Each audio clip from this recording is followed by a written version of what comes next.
Nagataki din sa salog.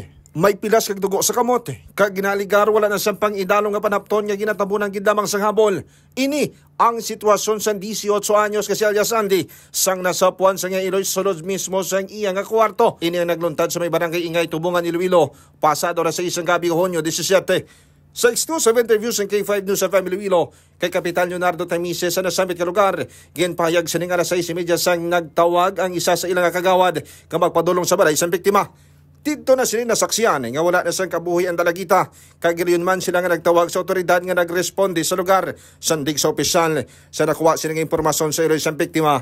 Nakaopdanay pa ini sila panyapon gabi sang Hunyo 16 apang ang Iloy ay nagatulog sa separado nilang kabalay nga 5 tubtob pulo ka metros ng kalayon gikan sa mayor nilang kabalay.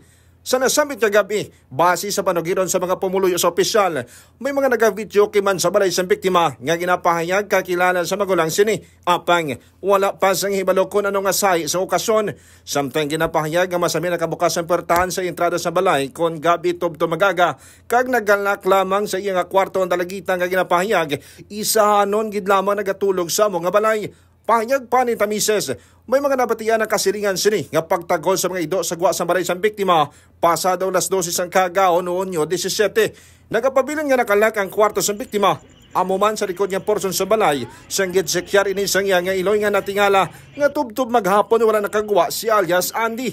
Nahibaluan nga ang balay sang mga ini ang malapit sa bulangan pang sang Lunes nga adlaw, wala sang bulang suno pa sa opisyal.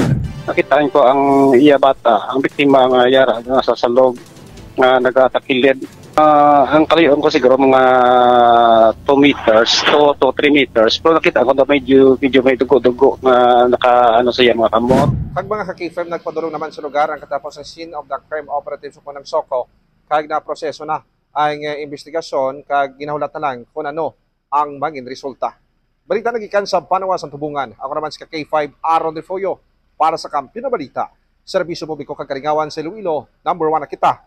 K5 News FM. Ang ining balita ang ginadulong sa inyo sang DTX Coffee Mix. Himo sa natural nga sangka pareho sang amarguso, chia seeds, sugared cane extract powder. DTX Coffee Mix. Nakakapi ka na, naka-detox ka pa. DTX Coffee Mix. Mabakal sa mga butika. Ang ining balita ang ginadulong sa inyo sang DTX Coffee Mix. Himo sa natural nga sangka pareho sang amarguso, chia seeds, sugared cane extract powder. DTX Coffee Mix. Nakakapi ka na, naka-detox ka pa. DTX Coffee Mix. Mabakal sa mga butika.